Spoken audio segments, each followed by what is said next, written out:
Hi everyone, welcome back to my YouTube channel. आज हम ratio analysis में Gitman principles of managerial finance by Lawrence J Gitman की book से हम आज उसकी एक्सरसाइज को सॉल्व करेंगे, जिसमें हमने डिफरेंट क्वेश्चंस यहाँ पे लिखे हुए हैं। नंबर 1 क्वेश्चन से हम स्टार्ट करेंगे और फिर मैं आपको एक्सप्लेन करता जाऊँगा, और ये सारी मैंने आपके लिए प्रॉब्लम्स यहाँ पे लिख दी हैं। क्वेश्चन नंबर 1 है हमारे पास, reviewing basic financial statement the income statement of the year ended December 31 2000। उसने इनकम स्टेटमेंट आपको ये यहाँ पे बना के दे दी है, एंड बैलेंस शीट भी दी है उसने 31 2012 एंड 2011 की, and the statement of retained earning भी दी है उसने दिसंबर 31 2012 की। और वो आपसे ये कह रहा है कि briefly discuss the form and informational content of each of the statement. Her statement को आपने पढ़ना है, उसको डिस्कस करना है कि स्टेटमेंट के अंदर वो क्या बताना चाह रहा है। तो मैं सिर्फ आपको इनकम स्टेटमेंट का बताता हूं, बाकियों का मैंने उसके आंसर्स लिख दिए हैं, आपने नोट कर लेने हैं। और जब भी आप बुक से क्वेश्चन देखें और उसको सॉल्व करके मुझे भी बताइएगा, इसको कमेंट भी आप कर सकते हैं। ऑलराइट, तो ये टेक्नीशिया की इनकम है जिसमें सेल्स रेवेन्यू दी है उसने। जिस तरह से हम इनकम स्टेटमेंट बनाते हैं उसी तरह से बनी हुई है, जिसमें रेवेन्यू है, cost of goods sold minus हुई है, ग्रॉस प्रॉफिट आ गया, ऑपरेटिंग एक्सपेंस आ गया, जर्नल एडमिन एक्सपेंस है, और ये ऑपरेटिंग प्रॉफिट आ गया एक्सपेंसेस को माइनस करने के बाद। फिर उसके बाद उसने प्रॉफिट बिफोर टैक्स निकाला है, इंटरेस्ट एक्सपेंस माइनस करने के बाद, फिर टैक्सेस हैं, एंड देन फिर उसके बाद earning available for common stock holder आ गई, जो कि है 42,900, और ईपीएस भी निकाल दिया। ईपीएस किसको कहते हैं? Earning per share 2.15। आपको पता ही होगा, कॉमन स्टॉक को earning available for common stock holder divided by number of shares, common stock divide करते हैं तो आपके पास ईपीएस आ जाता है, अर्निंग पर शेयर आ जाता है। हमने ये किया भी हुआ है, ठीक है। तो ये एक क्वेश्चन था जिसको उसने एक्सप्लेन किया। मैंने आपको इसका आंसर मैं बता देता हूं अब कि हमने इसको कैसे सॉल्व करना है, इस क्वेश्चन को कैसे हम पढ़ेंगे या क्या इस स्टेटमेंट में हमने बताना है उसको। ये है जी उसका क्वेश्चन का आंसर, कि आपने इनकम स्टेटमेंट का सबसे पहले बताना है, बैलेंस शीट और ये उसके रिटेन्ड अर्निंग का लिखा हुआ, आप इसको चाहे तो नोट कर सकते हैं, इसको स्क्रीनशॉट ले सकते हैं ताकि आप बाद में इसको यूटिलाइज कर सकें। In this 1 year summary of the firm's operations, Technicia Incorporation showed a net profit of 2012 and the ability to pay cash dividend to stockholders। हमने क्या देखा कि उसने एक सिंपल इनकम स्टेटमेंट बनाई थी, सेल्स थी, रेवेन्यूज थी, सारा कुछ था उसके अंदर। उसमें हमने एंड पे चेक किया कि उसके पास क्या बच गया, नेट प्रॉफिट बचा था, जो कि 42,900 समथिंग का आ रहा था। अब दैट मीन कि उसके पास ये प्रॉफिट में वो कंपनी जा रही है, उसके पास इनकम स्टेटमेंट उसकी प्रॉफिट के अंदर। और हमने भी यही बताया कि कंपनी के पास एबिलिटी है कि वो पे कर सकती है, उसके पास नेट प्रॉफिट आ रहा है, वो हमने यहाँ पे एक्सप्लेन कर दिया। और उसके पास एबिलिटी है कि वो कैश डिविडेंड पे कर, ज़ाहिर है जब प्रॉफिट होगा कंपनी को तो वो डिविडेंड भी पे कर पाएगी। इसी तरह फिर बैलेंस शीट है, बैलेंस शीट आप देखेंगे तो उसमें इनकम स्टेटमेंट भी दी गई है, बैलेंस शीट भी दी गई है। 2 तरह की स्टेटमेंट्स हैं आपको, 2011 एंड 2012। तो आपने देखना है कि उसमें एसेट्स कितने हैं, लाइबिलिटीज कितनी है, और आपने एंड पे बता देना जी ये उसके अंदर हुआ। ये मैंने आंसर लिखा, आप इसको नोट कर सकते हैं। Same as like that retained earning है, रिटेन्ड अर्निंग भी आपको गिवन है। रिटेन्ड अर्निंग क्या होती है? जो पैसा आप डिविडेंड्स की सूरत में डिवाइड नहीं करते, जो बच जाता है वो रिटेन्ड अर्निंग कहलाता है। 2 years की उसने आपको दी गई है, 2012 एंड 2012 एंड 11 का डाटा है, जिसमें 42,900 का आपको इस दफा प्रॉफिट हुआ था, उसमें से 20,000 रुपीज के आपने डिविडेंड दे दिया। तो दैट मीन आपको कितना आपने रिटेन कर लिया, 22,900 रिटेन कर लिया। पिछले साल जो कि 2011 का कितना था, 52,200 था, और इस दफा ऐड होने के बाद कितना हो गया, 73,100। तो ये सिंपल सी स्टेटमेंट है, अमाउंट्स लिखी है आपने, सिंपल एक्सप्लेन कर देना। तो ये मैंने आपको लिख के बता दिया ताकि आप इसको इजीली कर सकें। ऑलराइट, ये आपका था एक क्वेश्चन। नेक्स्ट है आपका फर्स्ट क्वेश्चन के बाद क्वेश्चन नंबर 2, जिसके अंदर आपको कुछ अमाउंट्स दी गई हैं, स्टेटमेंट्स दी गई हैं, और आपने ये बताना है। ये क्वेश्चन नंबर 2 है, P2 इसको आप लिख लें। प्रॉब्लम नंबर 2 है ये, जिसमें अकाउंट नेम है, ये अकाउंट का नेम है, ये स्टेटमेंट है, और ये टाइप ऑफ अकाउंट है। बहुत ही सिंपल क्वेश्चन है, कोई इसमें ज़्यादा लंबी चौड़ी लॉजिक नहीं है। अकाउंट नेम उसने आपको दे दिया है, मैं आपको बताता हूँ। यहाँ पे है अकाउंट पेएबल लिखा हुआ, ये अकाउंट का नाम है। आपने ये बताना है कि कहाँ पे जाता है, अकाउंट पेएबल की एंट्री कहाँ होती है, इनकम स्टेटमेंट में होती है या बैलेंस शीट में होती है। तो मुझे तो ऐसा लगता है कि अकाउंट पेएबल बैलेंस शीट में रिकॉर्ड होता है, बैलेंस शीट की आइटम है ये। टाइप ऑफ अकाउंट क्या है, ये है क्या है, ये करंट एसेट है, करंट लाइबिलिटी है, एक्सपेंस है, क्या है? तो ये क्या है, करंट लाइबिलिटी, करंट लाइबिलिटी। ये सिंपल मैंने यहाँ पे करंट लाइबिलिटी लिख दिया। फिर इसी तरह से account receivable, account receivable balance sheet की आइटम है, और टाइप ऑफ अकाउंट क्या है, ये करंट एसेट है, सिंपल। उसके बाद अक्रूवल क्या है, ये भी एक लाइबिलिटी की आइटम है, ठीक है। तो आपने इसी तरह से सारी, और ये जाती कहाँ पे, ये बैलेंस शीट में जाती है, लाइबिलिटी साइड पे चली जाती है, ठीक है। और ये क्या है, लाइबिलिटी है, शॉर्ट टर्म लाइबिलिटी है, करंट लाइबिलिटी कह लें आप इसको, अक्रूवल्स फॉर एग्जांपल। फिर इसी तरह से अकामुलेटेड डेप्रिसिएशन है। अब ये अकामुलेटेड डेप्रिसिएशन कहाँ जाती है, ये जाती तो ये बैलेंस शीट के अंदर है, ठीक है। एसेट्स में से माइनस होती है, ये आपको पता होगा कि जैसे फिक्स्ड एसेट है, बिल्डिंग है, तो उसमें से अकामुलेटेड डेप्रिसिएशन वहाँ पे उसमें से माइनस होती है, तो ये बैलेंस शीट की आइटम है, ठीक है। तो ये फिक्स्ड एसेट में जाती है यहाँ पे, लेकिन इसको थोड़ा सा मजीद भी एक्सप्लेन करने की जरूरत है, ये कि ये वहाँ पे सिर्फ लिखा जाता है बट इसका कोई इम्पैक्ट नहीं होता। ये कॉन्ट्रा एसेट बेसिकली कहलाता है, ठीक है। कॉन्ट्रा एसेट में ये चला जाता है, तो ये बैलेंस शीट है। इसी तरह से एडमिनिस्ट्रेटिव एक्सपेंसेस हैं, ये आपके एक्सपेंस हैं, ये एक्सपेंस की आइटम है, और ये कहाँ जाता है, ये इनकम स्टेटमेंट में जाता है। बिल्डिंग आपका क्या है, एसेट है, और ये कहाँ जाता है, ये बैलेंस शीट में जाता है, और ये आपका फिक्स्ड एसेट है, ठीक है। इसी तरह से कैश है, ये आपका बैलेंस शीट की आइटम है, और ये आपका करंट एसेट है। इसी तरह से कॉमन स्टॉक है, कॉस्ट ऑफ गुड्स सोल्ड है, डेप्रिसिएशन है, ये सारे क्या हैं, ये जैसे कॉस्ट ऑफ गुड्स सोल्ड है, ये अब क्या है, ये किसकी आइटम है, ये इनकम स्टेटमेंट की आइटम है, ये इनकम स्टेटमेंट की आइटम है। और ये कहाँ पे जाता है, ये basically cost of goods sold income statement की आइटम है, और ये एक्सपेंस है, इसको आप एक्सपेंस ही कंसिडर कर लें, ठीक है। कॉस्ट है ये। कॉमन स्टॉक है, ये कॉमन स्टॉक अब ये क्या है, ये कहाँ पे जाता है, ये लाइबिलिटी साइड में जाता है। ये बैलेंस शीट की एक फॉर एग्जांपल एक आइटम है बैलेंस शीट की, और ये जाता कहाँ पे है, ये इक्विटी में जाता है, ठीक है। स्टॉक होल्डर इक्विटी, SE इसको लिख सकते हैं, स्टॉक होल्डर इक्विटी, उसमें जाएगा। अब इसी तरह से आपने सारे नोट कर लें, ये डेप्रिसिएशन है, ये इक्विपमेंट है, ये फिक्स्ड एसेट है, ये जर्नल एक्सपेंस है, इनकम स्टेटमेंट की आइटम है, इंटरेस्ट एक्सपेंस है, इन्वेंट्रीज है, लैंड है, ये भी है। इसमें कोई भी है, मशीनरी, मार्केटेबल सिक्योरिटीज, ये आपका करंट एसेट है, मार्केटेबल सिक्योरिटीज, ठीक है, करंट एसेट में जाता है बैलेंस शीट में। नोट्स पेएबल आपकी लायबिलिटी है लॉन्ग टर्म। ऑपरेटिंग एक्सपेंस है, ये एक्सपेंस है आपका इनकम स्टेटमेंट, ठीक है। और paid in capital in excess of par, ये भी आपकी वो SE में चला जाएगा, ठीक है, स्टॉक होल्डर इक्विटी में चला जाएगा। उसके बाद प्रेफर्ड स्टॉक है आपके पास, प्रेफर्ड स्टॉक डिविडेंड है, रिटेन्ड अर्निंग है, सेल्स रेवेन्यू है, टैक्सेस है, व्हीकल्स है, सेलिंग, ये कोई भी ऐसी आइटम नहीं है जो इसमें टफ हो, जो ना समझ आने वाली हो। ये मैंने आपको कुछ बता दी हैं, जो आपको इनमें से नहीं समझ आएगी आपने कमेंट करना है और मुझसे पूछ लेना है कि जी ये मुझे समझ नहीं आई, मैं फौरन आपको रिप्लाई करके बता दूंगा, ठीक है। यहाँ पे आपका सेकंड क्वेश्चन भी कंप्लीट हो गया जो कि आपकी बुक में गिवन है। ओके, नेक्स्ट बात करते हैं थर्ड क्वेश्चन की, which is income statement preparation. Income statement prepare करनी है on December 31, 2012। Kathy Chen, a self-employed certified public accountant CPA, completed his first full year in business during एक साल उसको complete हो गया है। During the year she billed $360,000 for her accounting services. She had 2 employees, a bookkeeper and a clerical assistant, in addition to her monthly salary of 8,000. उसकी एक की है monthly salary 8,000. Mr. Chen paid annual salaries of, उसको Mr. Chen को salary जाती है 48,000 annual, इसको भी एनुअल जा रही है, to the bookkeeper and the clerical assistant respectively. Employment taxes and benefit cost of Mrs Chan her employer total ये आ गई 34,600 of the year. Expenses of the office supplies ये आ गई आपकी। In addition to Mrs Chan spend 17,000 during the year on tax deductible पे उसने tax deductible travel and entertainment assisted with client visit and new business development, ये उस पर कुछ खर्चा आया उसका।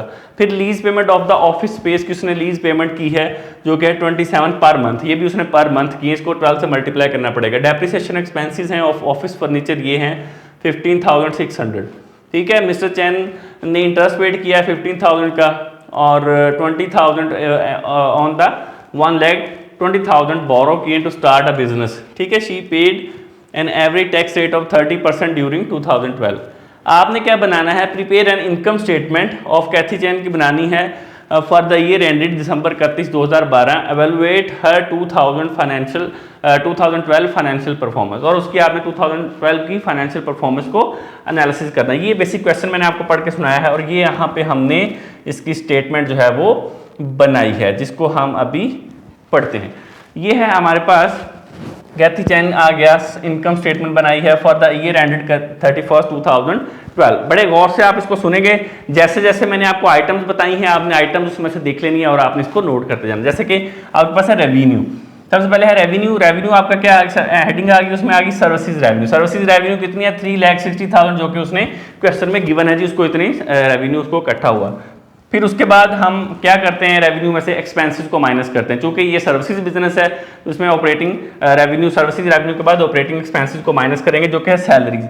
एक सैलरीज है 96,000 की, एक 48 और एक 36। ये 96 इसलिए आया है क्योंकि उसने मंथली दे रहा था तो हमने उसको 12 के साथ मल्टीप्लाई कर दिया तो वो मंथली सैलरी। ये 3 सैलरीज थी जो कि टोटल बन गई 1,80,000 की। एम्प्लॉय एंड टैक्स बेनिफिट थे 34,600 के। ऑफिस सप्लाईज थी 10,400। ट्रैवल एंटरटेनमेंट था 17,000 का। रेंट एक्सपेंस हैं 27,000 मंथली थे, हमने उसको 12 से मल्टीप्लाई किया तो ये 32,400 हो गए। उसके बाद है डेप्रिसिएशन एक्सपेंसेस 15,600।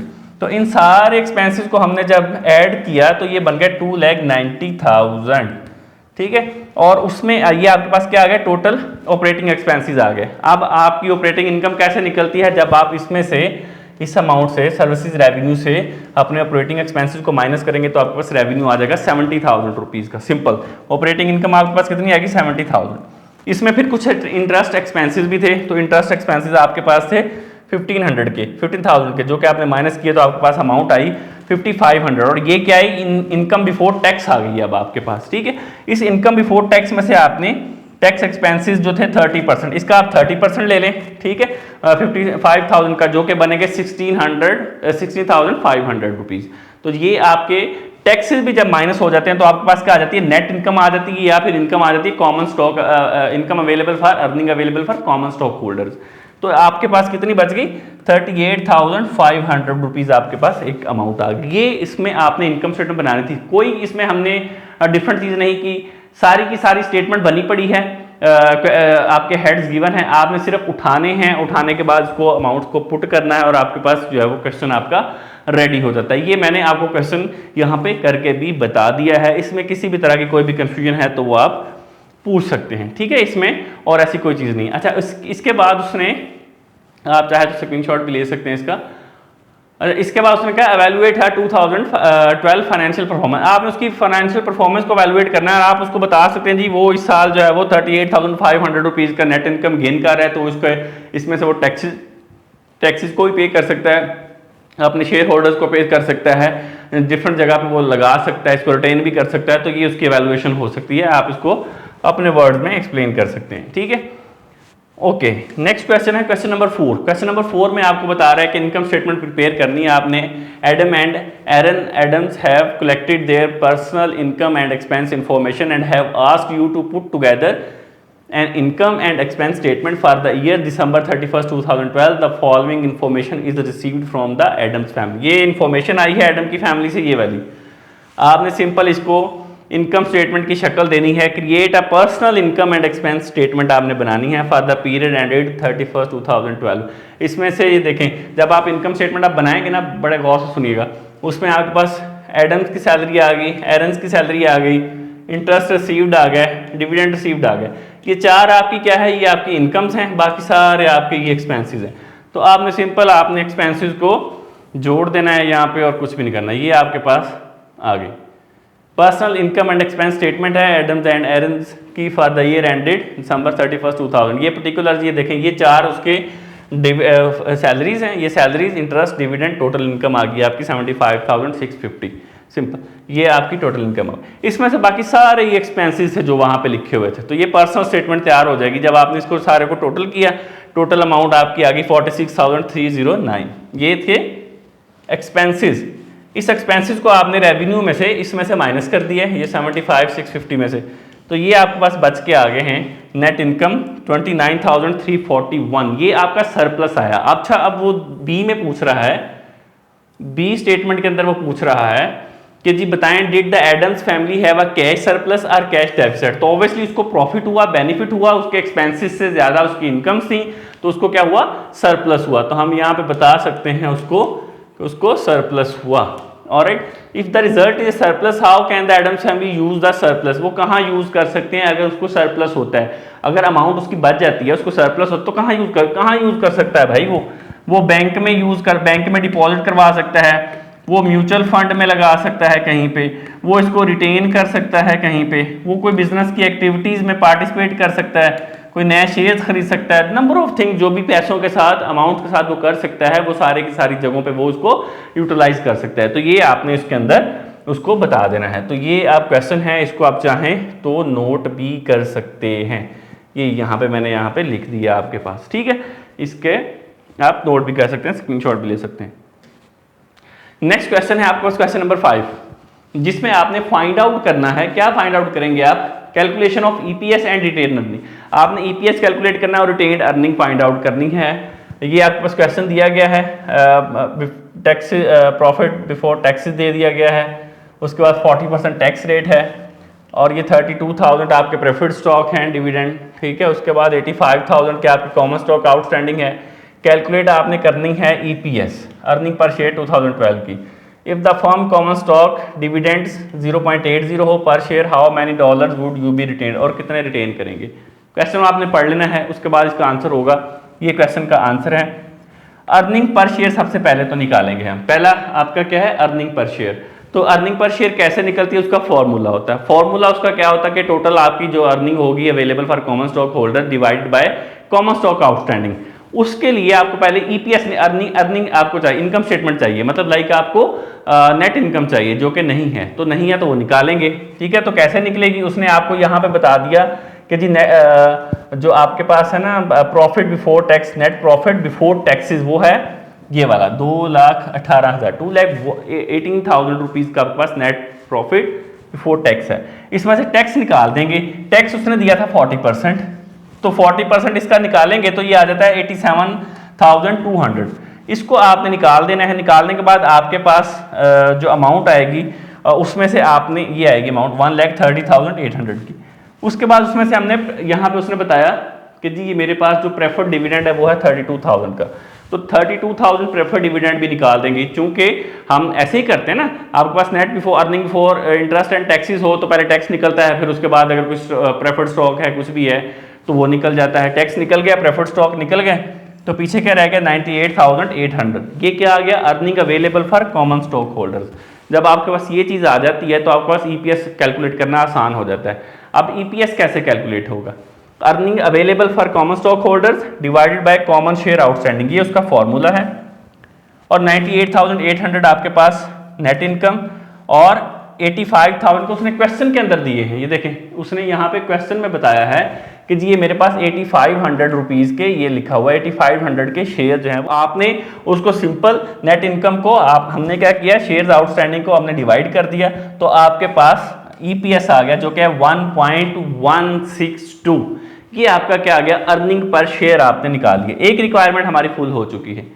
अब बी रिक्वायरमेंट में वो कहता है कि फाइंड आउट करें रिटेन्ड अर्निंग को। रिटेन्ड अर्निंग किस तरह से फाइंड आउट की जाती है, तो जब भी आपने रिटेन्ड अर्निंग का मतलब होता है जो अमाउंट आपने डिवाइड करने के बाद शेयर होल्डर्स को जो बच जाती है वो रिटेन्ड अर्निंग कहलाती है। ऑलराइट, तो रिटेन्ड अर्निंग निकालने के लिए उसने यहाँ पे हमें बता दिया था, क्वेश्चन नंबर ये बी में देखें, उसने कहा if the firm paid common stock dividend 0.80 पर शेयर, अगर वो एक शेयर पे 0.0880 पे कर रही है तो कितने डॉलर वो रिटेन कर रही है। अब देखें 0.80 का रेट उसने दे दिया, कॉमन स्टॉक आउटस्टैंडिंग आपके पास कितने थे वो भी यहाँ पे उसने बताया था 85,000 के, तो आपने इसको मल्टीप्लाई कर देना है 85,000 से। तो जब आप इसको मल्टीप्लाई करेंगे तो आपके पास एक अमाउंट जनरेट होकर आएगी, वो अमाउंट है आपकी 68,800 ये वाली। ये इसका मतलब ये है कि ये आपने पे कर दिए हैं 0.80 मल्टीप्लाई बाय 85,000, तो आपके पास ये अमाउंट आई। ये अमाउंट क्या है, ये आपने पे कर दी है as a common stock dividend. जो बच जाएंगे वो आपके, और उसके अलावा earning available for common stock holder कितनी आई हुई है 98,800, ठीक है, जो हमने फाइंड आउट भी की है 98,800। इसमें से ये आपकी टोटल अर्निंग थी, ठीक है, कॉमन स्टॉक होल्डर्स के लिए, उसमें से इतना डिविडेंड चला गया और पीछे क्या रह गया 30,800। ये क्या है, कॉमन स्टॉक डिविडेंड। ये आपका बच गया 30,800 रुपीज़। ये आपने रिटेन कर लिए हैं, जो बेसिक क्वेश्चन की रिक्वायरमेंट थी कि रिटेन अर्निंग कितनी है। तो सिंपल सिंपल सा प्रोसेस है, you have to understand about the question basically, कि क्वेश्चन क्या कहता है, उसकी नेचर क्या है, वो पूछ क्या रहा है, उसके अकॉर्डिंग आपने रिएक्ट करना है। वहां पे आपने फंबल या वहां पे आपने इस तरह की कोई सिचुएशन अपने माइंड में क्रिएट नहीं करनी, पता नहीं वो क्या पूछ रहा है। सिर्फ क्वेश्चन को अंडरस्टैंड करना है, सिंपल सिंपल स्टेप्स के अंदर आपने उसको सॉल्व करते जाना है, तो आपका क्वेश्चन जो है वो इजीली सॉल्व हो जाएगा। ये आज हमने 5th क्वेश्चन तक कवर कर लिए हैं। नेक्स्ट वीडियो में हम नेक्स्ट क्वेश्चन करेंगे। इस तरह से वीडियो लंबी हो जाती है और वो फिर टफ हो जाता है, तो आप लोग इसको नोट कर लें। इसमें कोई आपका क्वेश्चन है आप मुझसे शेयर कर सकते हैं, आप मुझसे डिस्कस कर सकते हैं। बाकी क्वेश्चन जो है रेशियो एनालिसिस के, वो भी हम बुक वाइज भी पूरी चैप्टर की वीडियो में से करेंगे। Thank you so much for watching this video. Video अच्छी लगी हो तो इसको शेयर करें, लाइक किया करें, कमेंट किया करें, अपना फीडबैक जरूर हमें दिया करें। Thank you so much for watching this video.